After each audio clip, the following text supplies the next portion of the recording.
The Confederation of African Football has revealed the list of nominees for the men's categories for the CAF Awards 2023 as preparations for the awards gala scheduled for the 11th of December in Marrakech, Morocco, gather momentum. Now, a panel of CAF technical experts, African football legends and selected media representatives from a number of countries have put together the preliminary list for the various categories with the performance of the nominees between November 2022 and September 2023, serving as a period under consideration. Now, for the first time, CAF has introduced the CAF African Goalkeeper of the Year category, men and women, in the prestigious event that seeks to reward and celebrate exceptional players, officials and administrators during the period under review. It will be the first time the shotstoppers will be acknowledged for their performances. Now, to help us look at the shortlist, we are joined by African football specialist Gary L. Smith. Gary, good evening and thank you so much for joining us.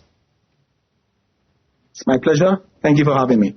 Just at first glance, what do you make of the shortlist of nominees in all the categories? Well, it's very competitive, and that's what we want to see in African football. I mean, the fact that goalkeepers have been considered this year is a plus as well. And it shows that, I mean, at the very least, we are not leaving anybody out. You know, all the global awards when it comes to football that we respect, a.k.a. Ballon d'Or, FIFA the best, and also the UEFA Player of the Year. You know, all those awards recognize goalkeepers. So I think it's a good thing. And the fact that they are making it men and women makes it even more special and acknowledges the fact that we are on the right side of history. If you look at the shortlist for the Player of the Year, the men's Player of the Year, there's a list of 30 players. I mean, what do you make of that? And looking at it just again at a quick glance, anyone that you feel maybe has been left out or does not deserve to be there? Well, 30 is a lot. If you are not in the 30, then you really shouldn't be there. You know, all the way from the top of Africa in Algeria. I'm looking at the list. Unfortunately, I can't see it on your screen. Rami Bensebaini of Algeria and Borussia Dortmund. You know, they've done it in alphabetical order all the way down to the final 30th. That would be the Tunisian Mohamed Ali Ben Ramdani. Of course, just before him in Tunisia, T is S South Africa. And I know that, I mean, of interest there is just one South African, Percy Tau. Considering that we've not had a lot of South Africans in previous years, I think it's good. He's keeping consistency. But also more importantly, it shows once again, doesn't it, that being in a big team that's doing well on the continent is important.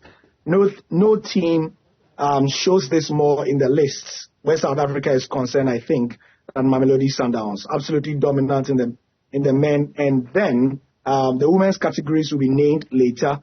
But I am told that Sundowns women will even be there as well. So I think it pretty much shows, you know, that every year for some time now, it's been a while since we had a player based in Africa getting the topmost Blue Ribbon Award. You understand what I'm saying? Yeah. But, yeah, if you look at some of the performances from the players from Al Ali and Sundowns in particular, I don't think that it will be long, you know, especially if Sundowns and Ali keep going to the Club World Cup and keep churning out the performances that we've seen them put out in the last couple of years. I think it's not long in coming that we can have an upset where a player based in Africa can be judged African Footballer of the Year ahead of those based in Europe. You know, I know it's far-fetched, but it's possible. Gary, we don't have much time, so I'm just going to jump to the Coach of the Year. What do you make of that? I mean, South Africans are saying, how? Where's Rulani Mokoena? If Mamelodi Sundowns has been nominated as the Club of the Year, you know, where's the coach? Why is the coach not there? What do you make of that? It's a very tough list. It had to go to the final 10. And because you don't have time, look, they've had to make considerations for the CHAN as well. And I think that's where it is, you know.